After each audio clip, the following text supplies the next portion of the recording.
Hey, what's up everyone? Welcome back to Let's Play SimGolf. Go ahead and find our save file here. I believe the save file I'm looking for is 6-3. Here we are. You can make up of all these other save files what you will. I am picky. Course record holder 17. Course record is kind of a bogus stat because we keep adding more holes, right? Anyways, I do have some good news. I managed to get all of our profiles up to date. So basically everyone that's made a profile so far, it is in the game. And let's just go ahead and actually take a look at our membership roster. It's in alphabetical order, I believe. Really do have quite a few golfers. It's in alphabetical order, except for these guys here at the end. What's their deal, man? Alright, but anyways, haven't shown off this screen yet, but it's kind of interesting. Not too important necessarily, but it does show off one of the game mechanics, and that is how members actually become silver members, and consequently gold members, once we have enough holes. And you'll notice that the one thing that all of our silver members have in common is that they have 3 of these cameras. And a camera is, as the game calls it, a photo op, which basically is sometimes when golfers are in our our field of view, I guess you could say, you might notice that the game freeze frames for a second and it frames them in a little picture frame, and it says like DS Riggs snaked a putt within 1 foot of the hole, dyslexiatic looks on in amazement, or something like that, and that's a photo op. And so basically once our golfers get 3 of those on 3 different holes, once they finish their round they will upgrade their membership, which is important. We do want people to get those. But that's probably about all that screen's really useful for. Haven't actually looked at this information tab too much. Let's go ahead and maybe look at some other different things on this tab. I think we'll start with the routing map. The routing map is something that we touched on briefly in the very first video. It kind of makes a little bit more sense now that we have more holes. You can really tell that this is kind of just a representation of our course. You can tell where all the holes are, even where some of the sand traps are. And these dark blue squares here are buildings that we've put down. So this is our clubhouse, and this is the pro shop. This is the putting green, and this is the snack bar. And this square right here is actually that Civil War cannon I placed earlier. This is probably the least useful and also interesting tab on this screen. Let's go ahead and look at some of the other ones. First we have the Municipal Employees Tab. And this is a pretty useful tab. It shows us where all of our employees are located at. You'll notice that most of our groundskeepers are in a pretty nice tight area right here, except for this guy who has to be off to the side just because of this island for hole number 5 here. But that's okay for now, but hopefully we'll be able to find a more creative solution to having to have Joe Groundskeeper cover this island later in the video. Next tab we have here is the Course Aura tab. This is a pretty important tab, but honestly you should be able to... It's probably more important once you have more holes, because you should be able to tell where your golfers are happy and unhappy at on your course just by paying attention to them. You'll notice that most of our course is green, which is very good, but we do have a couple choice spots that are quite unhappy. Namely, the pin here at hole number 4. It sticks out like a sore thumb as an unhappy square. And also the pin for hole number 5 also seems to be fairly unhappy. We'll go ahead and look at those later in the video. We're going to be doing a lot of course maintenance this video. I don't think we'll even get around to making a new hole, but hopefully it should still be interesting, tackling a few problems on our course. The next tab we have is the Home Value tab. Haven't touched too much on home sites, not at all in fact, I believe. I think we'll go ahead and do that the very next thing after we're done with this tab actually. So let's go ahead and learn a little bit about home sites. Basically, home sites are ways to make some fast cash on your course and also provide us a different kind of scenic landmark for your golfers. So let's go ahead and see what increases home value on our course. Being close to water and trees, being close to a fun hole, a top 100 or 18 hole, and also building a marina. We don't have the marina yet, so that's kind of one of the reasons I haven't been building too many home sites, but we can go ahead and build one. And things that decrease home value, these are all pretty important also. Being close to an unfun hole, another building, or close to green, fairway, or out of bounds. And when it says close, basically it means right next to. Like, you need at least a 1 square buffer zone, and that'll pretty much do the trick. We'll go ahead and take a look at that right now, actually. How about so that guy, if you blinked you missed it, but that guy just had a photo op right there. So let's go ahead and pull up our building lot. It's this tab right here, or this icon. And hole number 1 is our most fun hole. It's a top 18 hole, so we'll definitely want to look to build around hole number 1 here. And the game suggested building next to some trees and water, but not being too close to the hole. So you'll notice I've actually scouted out some land already. And it looks like our best 2 options would be either right here or right here. And you'll notice if I do put it right next to the green, the value drops significantly by $10,000 actually. So we'll just go ahead and put it right here, and we'll get a quick $26,000 from that. Now there is a minor downside to installing a home site. Maybe we'll see it, but probably golfers around this what's this guy doing? Get on the path. Golfers in this area right here will notice this home site. Yeah, this guy, he sees the home site and he thinks it's ugly. He thinks it's an ugly thing. So that will decrease his attitude, but we'll see the benefit to home sites later. We'll go ahead and move on for now though. So in order to get all of these golfers put on our course, I had to actually let the game run for a bit so we would get enough members and visitors to actually yep, people don't like the home sites. So I had to let the game run for a little bit. That's why we have so much money now. We have like about $200,000 more than we did when we last left off, last update. And what that's allowed us to do is actually, it's the reason that this this pin right here is such a negative aura, and it's because people think that this hole is too easy. You'll see the stroke average is about half a stroke under the par 5. So we will want to definitely work on this hole, this update. And also, same thing with hole number 5 here. People think that this hole was too easy also. So that's where those negative aura vibes were coming from. We'll see if we can do something about those this update.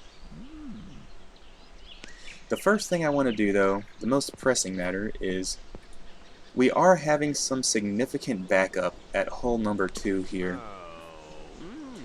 And I actually got a lot of good tips someone left me in the thread about why backup is happening at hole number 2 here. You'll notice even though a home is built now, people still think it's nasty.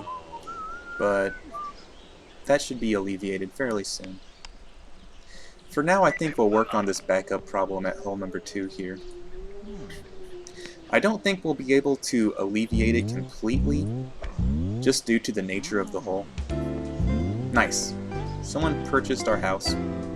It was Pamela Panderson.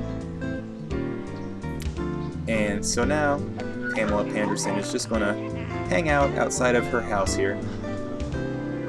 And this has now turned into a positive landmark, a scenic landmark, if you will. So people will react positively to it now. So I did get quite a few tips, as I mentioned, for how to solve our backup problems. First thing I'm going to do is make it so that the people that actually go for it on this shot, try to hit it over the river, will be rewarded kindly for it. So I'm going to go ahead and raise a few points of elevation around here. And I'm going to also add a bit more fairway. And drop some crocodiles around here. Why not? So one of the biggest reasons we've been having backup is because people that go for it, they end up going in the water more often than not, and it ends up being a terrible shot, which means that they have to hit another shot from here, which just creates some humongous backlog. Though the thing is that some people will still not go for it, so that won't completely alleviate the problem. So I'm going to go ahead and do a few more things to hopefully alleviate some congestion. First thing I'm going to do is drop a ball washer. Haven't seen the ball washer yet. It doesn't do too much. Mainly what it does, I'm going to drop one at hole number 1 also. Maybe what it does is it gives the golfers something else to do while they're waiting.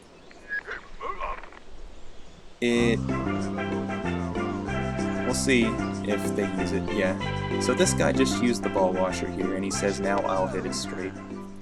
They say things like that, so I don't know if the ball washer actually improves their next shot or not, but it might. I don't know. But more importantly, it does give them something to do. I'm also going to go ahead and drop some benches at hole number 2. We'll just drop them right there. Again, give the golfers something else to do while they maybe have to wait. And hopefully that should clear up the problems at hole number 2, at least enough so that the backlog doesn't become so awful.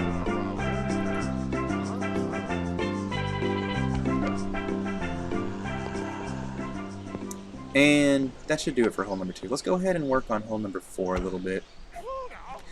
So this guy even thinks that this shot is too easy. Probably because he's not going for it. Yep, he's just laying up there. So there's actually a lot of problems with this hole. Mainly that people think it's too easy. And that's generally because the golfers are calling at me on my BS. They're like, yeah, we know that you made this shot really easy to funnel the balls down to the bottom of the fairway here. So what I'm going to go ahead and do is kind of level off this middle section of the fairway here. And hopefully that will kind of diversify the types of shots that people end up with. It does look like more people are ending up on that middle section of the fairway. Some people are still getting down to the bottom, but not nearly as many. I would like some people to end up down there. What if I lower that point? Looks like quite a few people. Well, huh. That actually, oh, wrong square. Alright. That looks like it makes quite a few people end up down there, actually. Don't want that.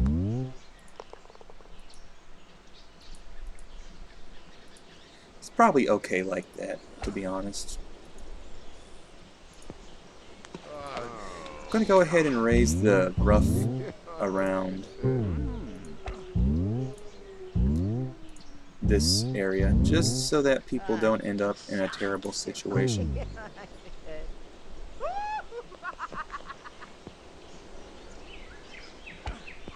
And I think I'll go ahead and turn this tree into rough here. Just so that people that end up in the sand trap maybe have a little bit clearer of a shot.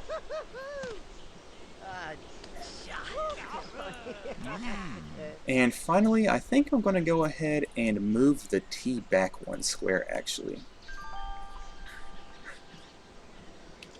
Adding a little bit of distance to the... Oops, not what I was looking for. That seems like that was maybe a bug. Whatever. Go ahead and unpause it. Oh, that's why. I still actually have the tee box here. There we go. And hopefully people will stop thinking that this hole is too easy.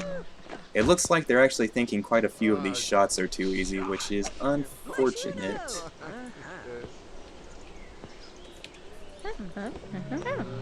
Go ahead and add a little bit more sand trap around the edge here.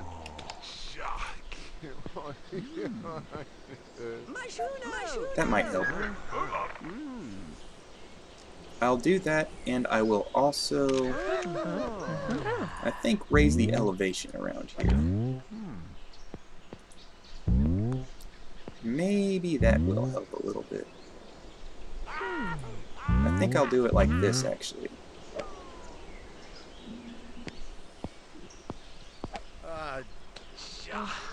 This guy's really having a rough time with this hole.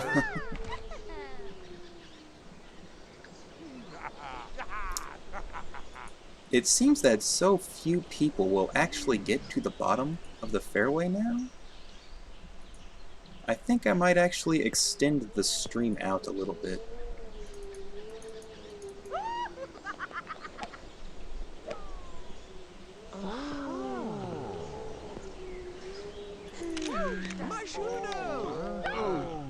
I don't want people laying up so far, excuse me.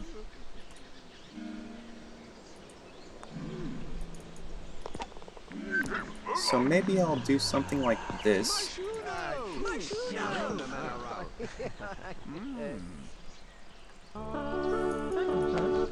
This is getting risky going up this high. But this could be interesting.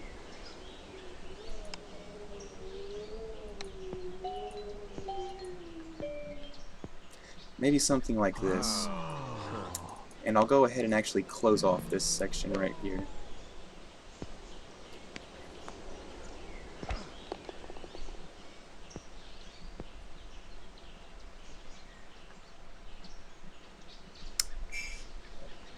I'm not too sure about this change, to be honest. Kind of a risky change. But the problem is, this is something I'm not sure if I've shown off yet, but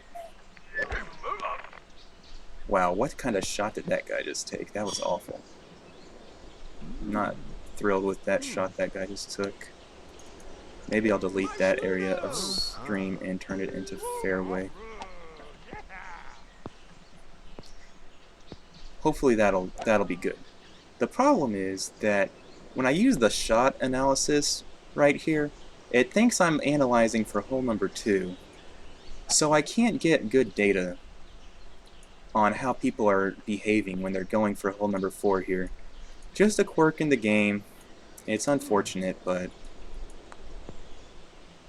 basically we have to use the data we get from golfers actually playing the hole.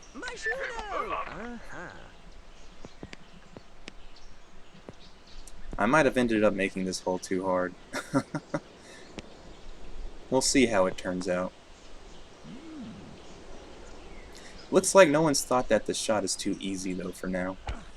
That guy got a double bogey though.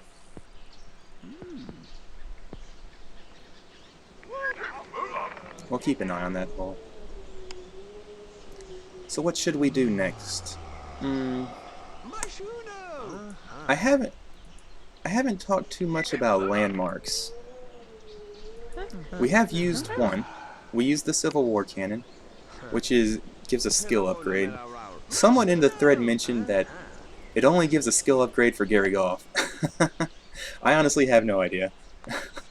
But at the very least, people will notice the Civil War cannon and they will appreciate it for being a Civil War cannon on a golf course. So all landmarks work that way, though. But let's go ahead and talk about the rest of the landmarks. There's 4 different kinds of landmarks. Maybe 5, but there's 4 main ones. And those are this Happy Golfers type, which is the first kind is a sundial. Basically, when I drop a happy golfer's landmark, it will alleviate a golfer's negative thoughts. So if I have a particularly brutal shot, or for example, if I don't want to make this hole not be too easy, then I could drop a sundial right here, and whenever someone thinks that this hole is too easy, they'll say, "Never mind, nice landmark," and it will kind of cancel out their negative thought.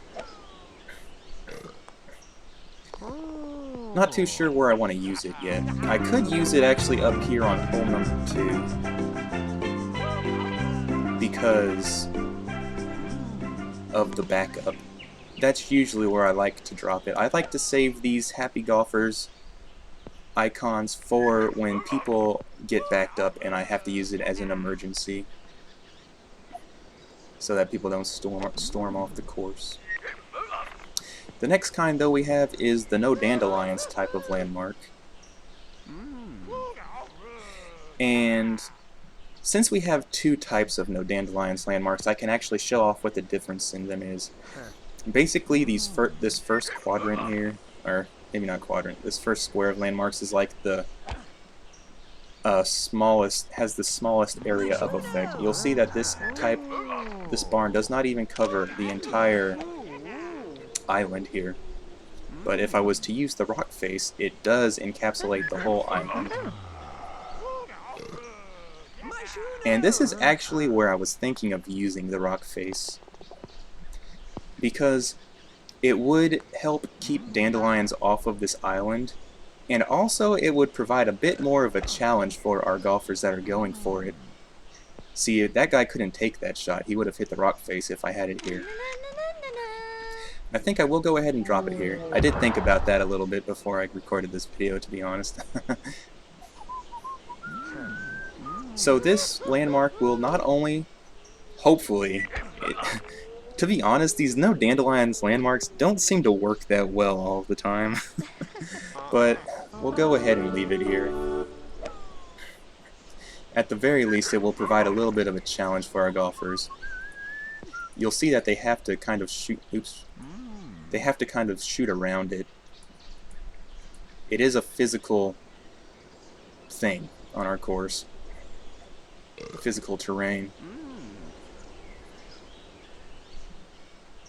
So this is probably the next thing I want to concentrate on, is this hole number 3 here. We haven't done too much work with hole number 3. The golfers are calling me on my nonsense on this hole. They think it's way too easy. So I think what I'm going to do, I'll let these 2 guys finish up their round first. I think what I'm going to do actually is I'm going to actually move the pin placement back 1 square. And then what I'm going to do is I'm going to actually balance that out by turning these 2 squares into fairway.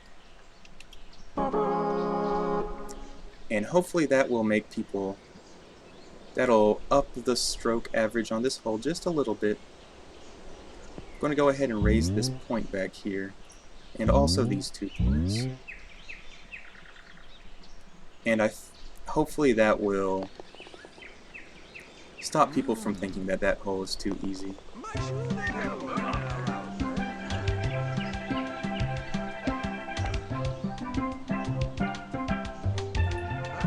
You might notice that the steel drums have been playing every so often in these videos.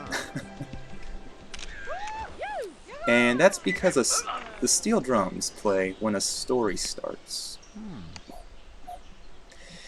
I haven't talked too much about stories yet, but this seems like it might be a nice time to talk about them. The way that stories work is the first thing that can help out stories is having compatible traits with the golfer that you're paired with. And these two have actually compatible traits. So I'm going to go ahead and pair them up. You'll notice that they both get smiley faces when I click on them. If I was like to choose this guy, they'd be mad. They don't want to play together.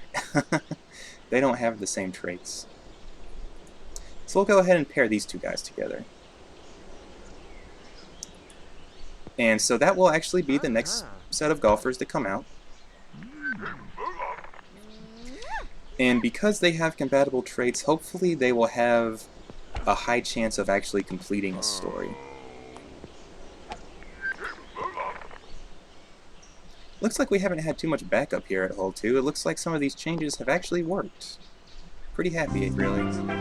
I had never thought too much about how backup works until someone posted in the thread. So yeah, these two guys just started a story, and we got the steel drums. The steel drum sound effect when stories start is actually one of the reasons I enjoy this tile set the most. There's one tile set that's just beautiful. I love all of the different terrain on it. Everything looks nice. The water, even like things like the waste bunker and the rough look very nice on the course. But the problem with the course is that even the unique buildings, I love them. They're so nice. But the problem is that every time a story starts, they play bagpipes. And it's so infuriating and miserable to hear every time a story starts. Oh man, is it bad. So that immediately drops that tile set to my least favorite. I'll go ahead and show off a video of the tile sets though in the future. Pretty soon probably. So one thing I haven't done yet is we did get this swim club last update. I thought about where I wanted to put it, and I think I'm just going to drop it right here in between holes number 2 and 3. Unlike the putting green in the pro shop, the golfers don't have to physically visit the swimming club for it to take effect. You might notice that the swim club, it says that golfers become members. Not sure exactly the mechanics of how that work. I just assume maybe they need like one picture less to become members. That's my guess. I have no idea, to be honest. This is a pretty nice place for our swim club. Out of the way, we weren't going to use this land for anything else. Pretty nice. So these two guys have actually started their story. I think we'll go ahead and follow their round throughout the end of this video here. We're getting pretty close to 30 minutes, so maybe we can follow both of these guys' stories, and hopefully one of them will finish. The way stories work is, I would prefer to actually talk about stories once one completed. It would just be better to show off, so I think I'll hold off on actually talking about them more until we see a successful story. But there is one more thing we can do while we're waiting for these guys to continue through their round. Wow, that guy just hit an incredible shot. I can't believe he made that shot. What a beast. Hole number 3 actually has some problems also. People are ending up in the wetlands and they think that their shots are looking too easy. Only 23 and 21% respectively.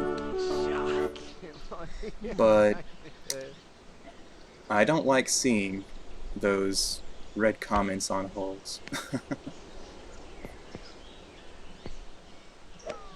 So I think I'm going to go ahead and try to do a little bit of work on this hole.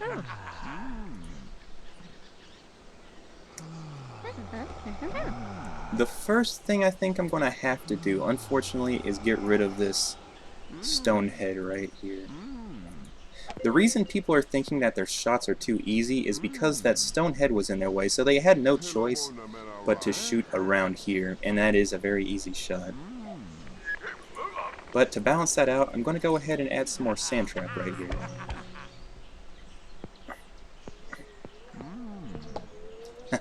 You see, you hear that sound effect like he bounced off a tree, and he actually did bounce off this stone head.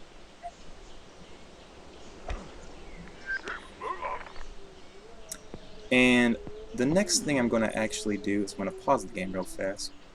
I'm going to move the tee placement. Hey. Please. There we go. I'm going to move it back here, one square. It'll still register as a par 3, so that's good. Looks like it's giving us a bit of a graphical glitch. What the? Come on, man. Oh my god, I just got rid of those two guys. Well, sometimes the game acts up. What can you do? And I think I'll go ahead and continue the sand trap down here a bit. It looks like these guys' story is going pretty well down here at least. That was our story group that I knocked off the course. Oh well.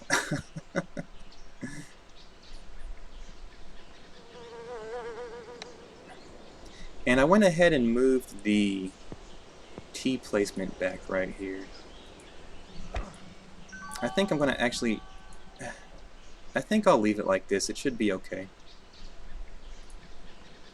I might continue our sand trap like this.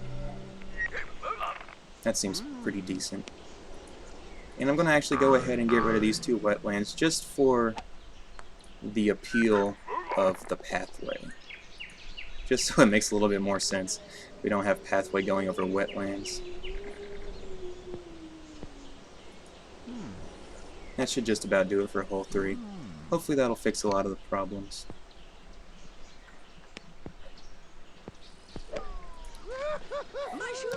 These guys' story is actually going pretty well. I guess these guys' stories have come along enough that I can talk about it. So basically, the way stories work is that we get the title of the story up here.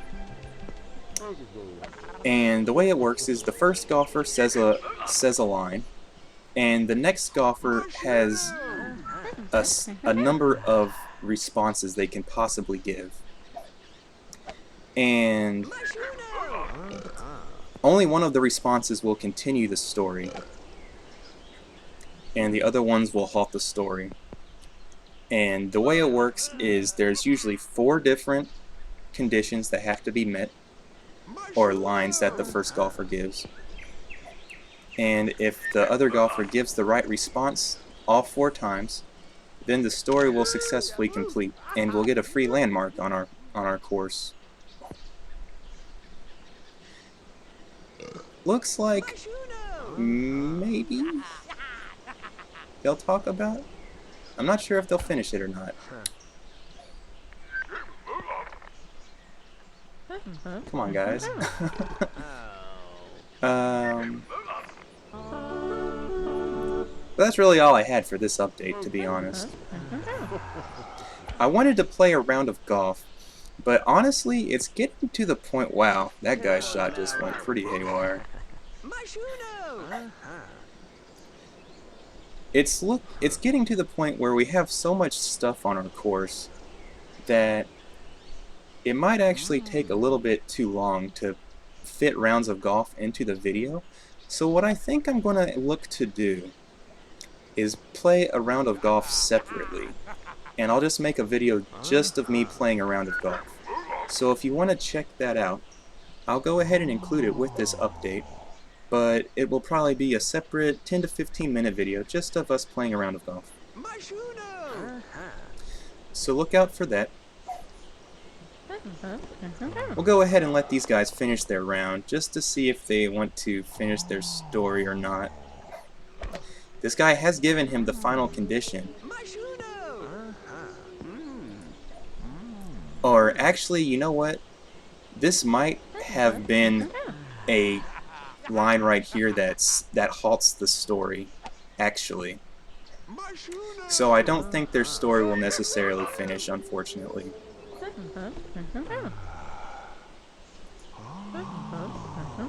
Haven't talked about what the story's about. You guys can go ahead and read it if you want.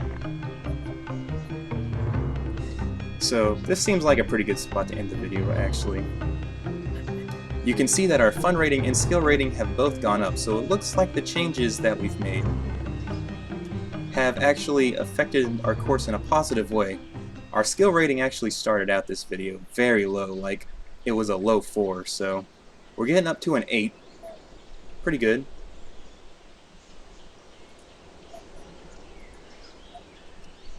But I think that'll be about all for this update. Hope y'all enjoyed it, and I'll see you guys next time. We'll definitely make a hole next time, by the way. But, alright, I'll see you guys later. Peace.